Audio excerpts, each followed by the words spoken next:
You can't leave. The clerk's whisper was louder than a scream.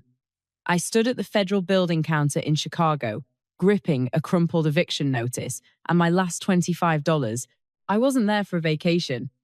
I was desperate for a janitor job, a final attempt to keep my head above water. But as the clerk scanned my file, the sterile office air was sliced by a violent, pulsing red. A silent alarm strobe began to spin on the wall, casting a rhythmic, bloody glow over the counter. Two armed guards stepped forward, their hands hovering over their holsters with lethal intent. The clerk's hands shook as she looked up at me, her face drained of all colour. "Ma'am," she breathed. "This social security number belongs to a child who died in 1991. Sitting here with my coffee, watching the world go by, I'm struck by how fragile our reality really is. What's your favourite drink or time of day right now? I truly look forward to your comments." But back to that cold office in Chicago, where the only life I knew was about to vanish. The red strobe light continued its frantic pulse, painting the guards' faces in flashes of warning. My heart was a trapped bird, but my mind had already gone cold.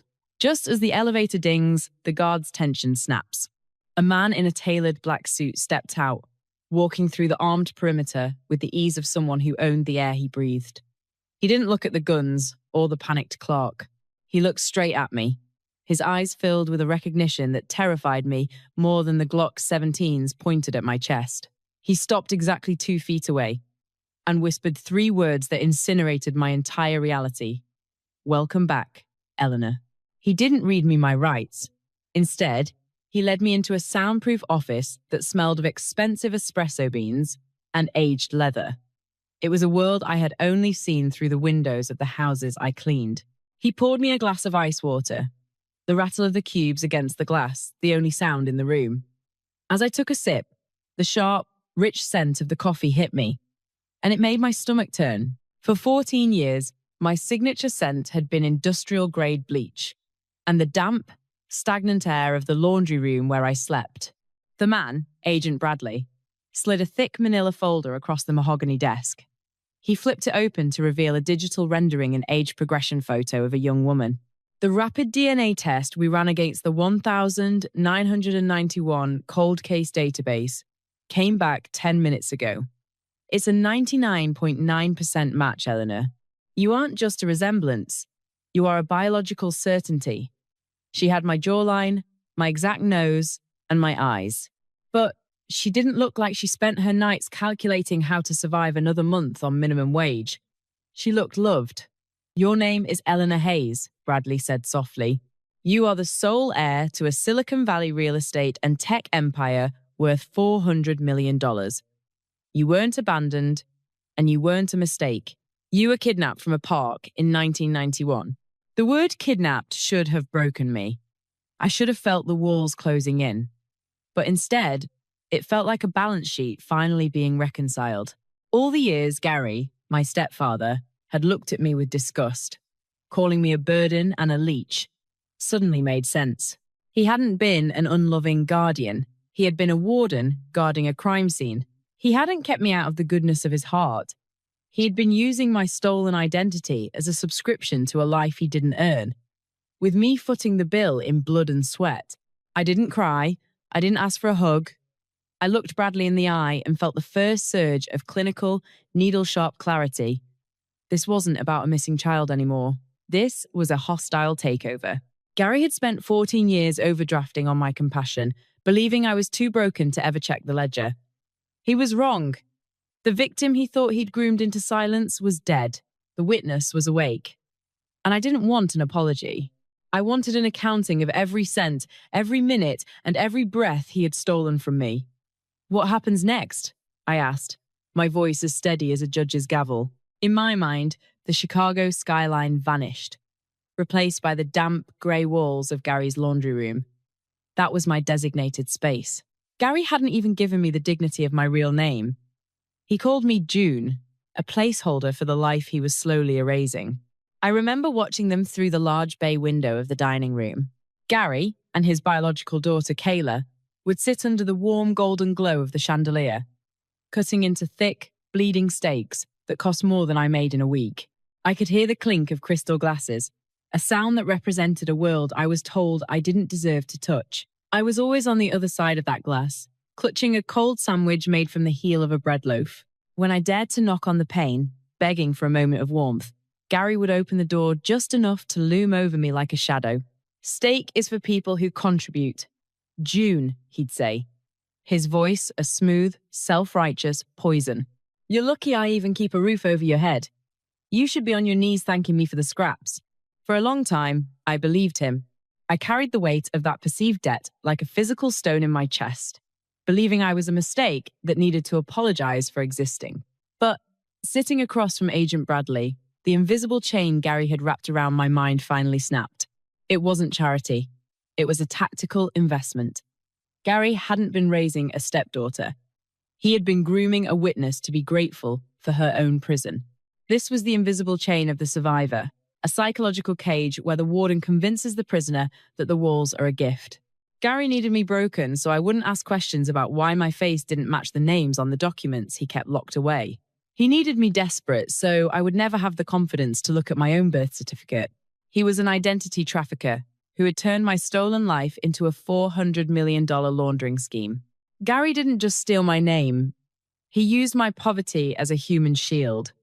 He knew that a cleaning lady living in a laundry room was the perfect hiding spot for a $400 million paper trail. If I had looked like an heiress, the world would have started asking questions he couldn't answer. He kept me starving to keep his empire invisible. My existence as June, the burden was the camouflage he used to hide Eleanor the heiress. Every time he called me worthless, it was a move to protect his profit margin. He didn't hate me because I was unlovable. He hated me because I was a crime scene walking through his hallways. I rubbed my wrists, the skin still sensitive from the weight of the life I had been forced to carry. Gary had overdrafted on my silence for over a decade, but he forgot one thing about accounting. Eventually, the books have to balance. This wasn't a family drama anymore. It was a hostile audit, and by the time I was finished, I was going to make sure Gary realized that the mistake he had been hiding was the one person who was going to take everything he had built on my blood. The door to the soundproof office didn't just open. It exploded inward, with a violence that shattered the silence. I didn't even have time to scream before two uniformed deputies stormed the room, their hands resting on their weapons with a practiced, lethal intent.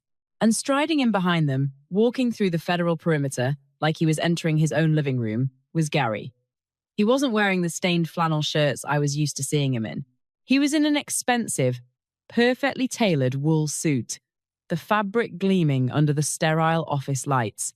He didn't look at Agent Bradley. He looked straight at me, and his eyes weren't filled with the anger I expected. They were dead. "Step away from the suspect," he barked, his voice echoing off the glass walls like a gavel. Bradley stood his ground, placing his body between me and the deputies. "This is a federal investigation, Gary," Bradley said, his voice dropping to a dangerous low. "You have no jurisdiction here." But Gary didn't flinch. As a former prosecutor, he knew exactly where the cracks in the system were hidden. He had manipulated his old connections to bypass the lobby security, waving an emergency guardianship order and claiming I was a mentally unstable ward who had gone rogue. He wasn't just there as a father. He was weaponizing a local legal technicality to invade a federal stronghold, betting that his status would intimidate anyone who stood in his way. He slapped a folded piece of paper onto the mahogany desk with a sickening thud. "I have a warrant, signed by a county judge 15 minutes ago." Gary sneered. "Grand larceny, felony charges." He pointed a finger at me, the same finger that had poked my chest 1,000 times while he told me I was a mistake. "That woman stole $120,000 worth of legacy bonds from my bedroom before she fled this morning. I'm taking her into custody." "That's a lie!" I screamed, the clinical clarity in my head momentarily eclipsed by a surge of raw indignation. "I haven't been to your house in years."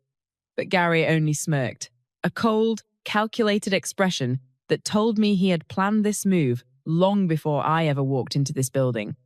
He nodded to his deputies. "Cuff her."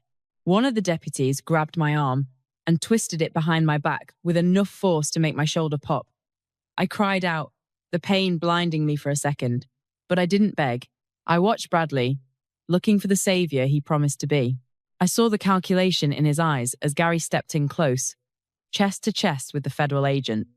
"Careful, agent," Gary whispered, his tone dripping with a smooth, legislative threat. "This is a state crime, exigent circumstances. Unless you want to obstruct a felony arrest on the record, you'll step aside." Bradley hesitated. He knew that technically, a local felony warrant could pull me out if Gary claimed I was a flight risk. Gary was weaponizing the very bureaucracy Bradley served. The cold steel of the handcuffs bit into my wrists, the click of the lock sounding like a gunshot in the quiet office. Gary grabbed my arm, his grip bruising the muscle. He leaned in close, his breath hot against my ear, his voice a whisper intended only for me. "I told you never to dig, Eleanor," he hissed. "I told you to leave it alone. Now you're going to die in a holding cell. You'll hang yourself with a bedsheet before your rich parents even touch the tarmac." The blood drained from my body, but I didn't collapse. I realized then that Gary wasn't taking me to jail to book me. He was taking me to a private execution. Our history wasn't a family bond. It was a bad debt Gary was trying to write off permanently. He needed me to be a burden one last time, a body to be disposed of so his $400 million fraud could stay buried. "Move!" Gary shouted, jerking me toward the door. As the deputies began to drag me toward the elevator, I felt the familiar weight of the June persona trying to take over. The part of me that was trained to be a quiet, compliant prisoner. But that girl was gone. Gary had spent 14 years making me invisible. But today, I was going to be the most visible thing in his entire world. The hallway stretched out like a sterile tunnel, the fluorescent lights overhead blurring as the deputies half-marched me toward the elevators. Gary's hand was a vice on my bicep, his fingers digging into the tender flesh between muscle and bone. That grip, I knew it. I didn't struggle against their strength. I didn't pull away. Instead, I did something Gary didn't expect. I went completely limp.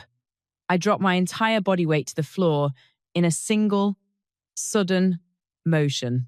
It's a trick you learn when you're forced to move heavy furniture alone. Dead weight is impossible to move gracefully. The sudden drop caught the deputy on my left off guard. His grip slipped, his boots skidding on the polished linoleum, and we jerked to a halt exactly 10 feet from the elevator bank.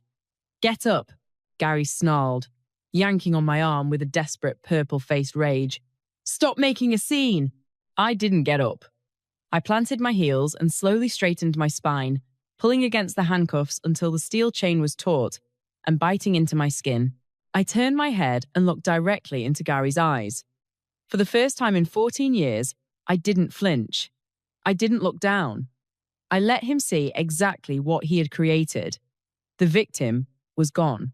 The witness was awake. "Bradley!" I yelled. My voice didn't crack. It didn't plea. It was an order. "Check the timestamp. Look at the warrant he signed." Gary's face shifted from rage to a flicker of genuine, frantic terror. "Shut her up!" he barked at the deputies. "Get her in the elevator now."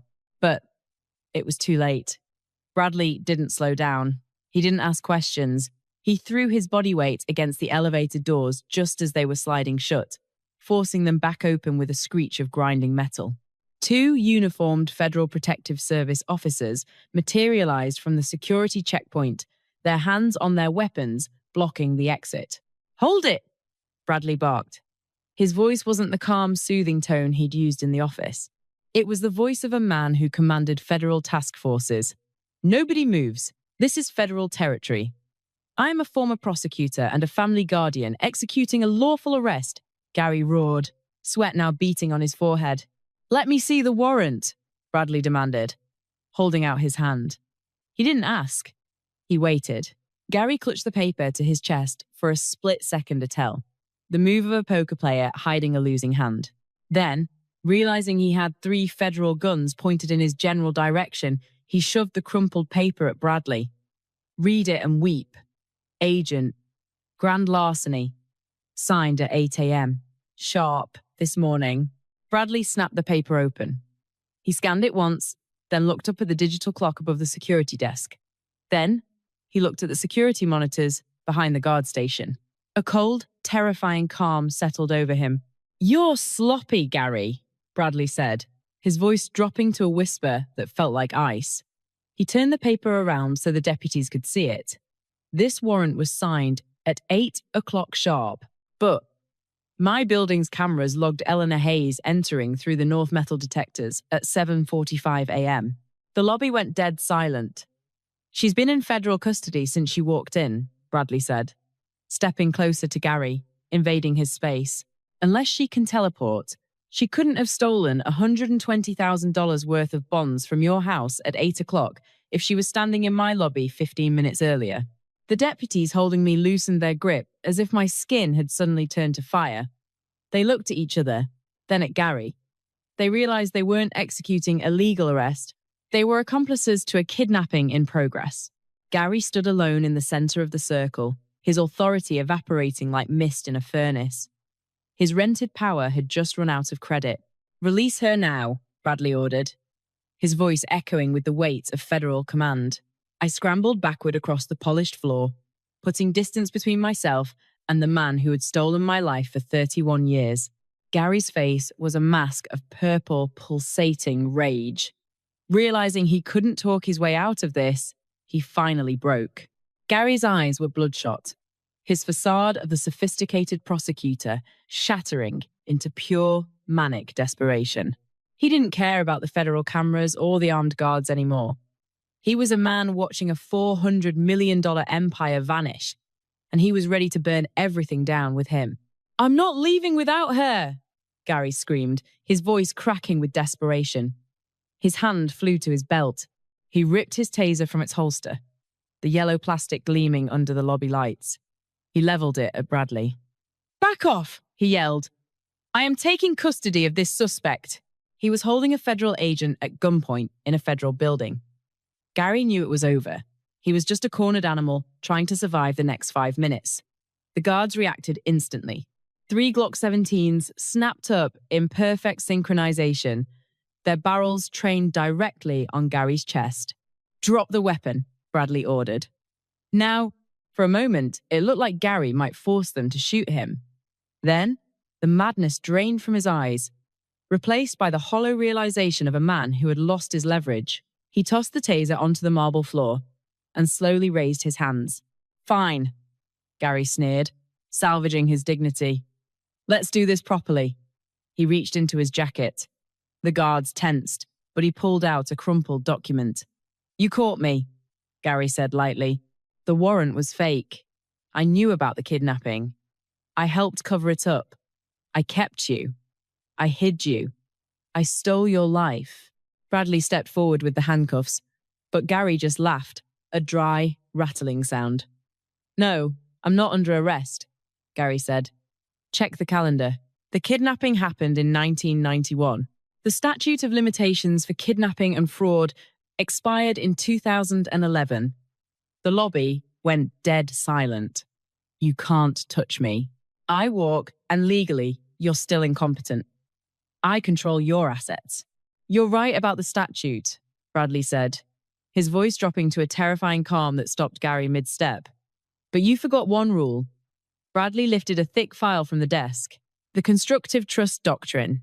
He dropped the file onto the counter with a thud that sounded like a coffin lid closing. "You don't own property obtained through fraud, Gary. In the eyes of the law, you simply hold it in trust for the victim. We traced the initial ransom money you laundered and every Social Security benefit you illegally claimed in her name. While she scrubbed floors in your laundry room, you were cashing checks signed by a ghost." "That's my money," Gary snapped, his composure finally shattering. "No," I said, stepping into his space, my voice cold and lethal. "You just managed it for me. You were the silent investor in my misery, but the debt has been called in." Bradley's voice cut through the air like a blade. "Civil fraud doesn't expire when the victim was a minor. Your $400 million tech empire, every cent of it belongs to Eleanor. Your assets are frozen. Your house is seized. Your life is no longer your own." Gary recoiled, his face pale and terrified. He was afraid of being nobody. He had spent 30 years building an empire on a foundation of stolen air. This was the illusion of power, the belief that a castle built on sand is permanent because the walls are gilded.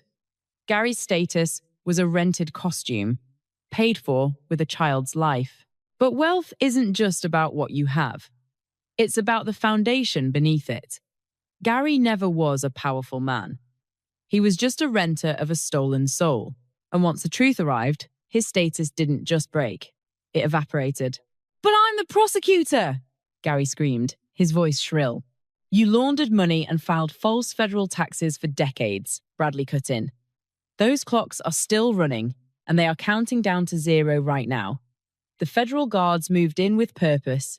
Gary screamed as the handcuffs finally snapped shut. I leaned in, my voice a whisper he would never forget. "You were right about one thing, Gary. It's expensive to keep a mistake. And today, you're the one paying the bill." Gary's screams faded as the elevator doors hissed shut, leaving the lobby in a sudden, ringing silence. Agent Bradley slid a single piece of paper toward me. The asset transfer authorization. My hand was perfectly steady as I picked up the pen. For decades, I had been the silent investor in Gary's version of family, a subscription I never agreed to. Now, the contract was void. I signed my name not June, the burden, but Eleanor Hayes, the heir. "Sell it all," I told Bradley, sliding the paper back. I didn't want the luxury Silicon Valley estate or the high-rise offices built on the interest of my misery. I liquidated every asset, every account, and every cent Gary had laundered through my life. I took that $400 million and founded the Eleanor Hayes National Registry for Missing Children. I wanted to ensure that every stolen treasure had a way back home. This wasn't revenge. It was an accounting of the soul. The heavy glass doors of the federal building swung open, and the Chicago wind was eclipsed by a sudden, blinding warmth. Sunlight flooded the lobby. Two figures rushed in, their faces aged by 31 years of waiting and hoping. I didn't need the renderings or the files. I felt the connection in my bones. "Eleanor," the woman whispered, her voice breaking into 1,000 pieces of joy. They held me like they would never let go, and for the first time in my life, the ground beneath me didn't feel like it was about to disappear. I've come to realize that we are often taught that loyalty to family is a debt we can never repay. But as I discovered, sometimes that perceived debt is just a weapon used by wardens to keep you in a prison of your own gratitude. Gary spent years trying to convince me I was unlovable so that I would never look for my own light. He needed me to believe I was a mistake, so I wouldn't realize I was the evidence. If you find yourself in a similar situation, remember that your value isn't something someone else grants you. It's not a label you have to earn from people who only see you as useful. You don't have to stay small to fit into someone else's shadow. Forgiveness isn't always for the other person. Sometimes it's the only way to set yourself free from the labels they tried to tattoo onto your heart.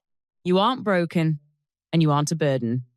You are a treasure that was hidden, waiting for the courage to finally see yourself. If this story reminded you of your own strength, hit that share button. We need to reach the ones who are still waiting for their own light to break through the dark. Don't forget to subscribe to join our community of survivors. We'll see you in the next one.